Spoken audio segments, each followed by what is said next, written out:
Shri Ram Sagar project के दरवाजे खोल दिए गए। रियासत तेलंगाना के ज़िले निज़ामाबाद में वाक़ श्री राम सागर प्रोजेक्ट, जो कि पोचमपाड़ प्रोजेक्ट के नाम से भी मशहूर है, इसके दरवाजे खोल दिए गए। SRSP इंजीनियर ने बताया कि प्रोजेक्ट के पानी की सतह तकरीबन 90% तक पहुंच गई है, इसलिए प्रोजेक्ट के दरवाजे खोलकर पानी दरियाए गोदावरी में छोड़ा गया।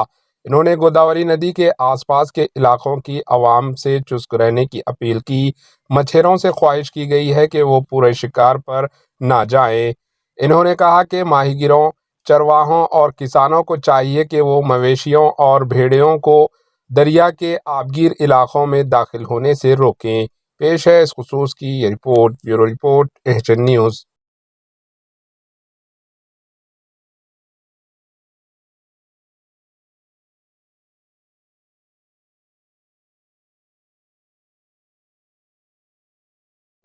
AHN न्यूज़ को लाइक करें, शेयर करें और सब्सक्राइब करना ना भूलें।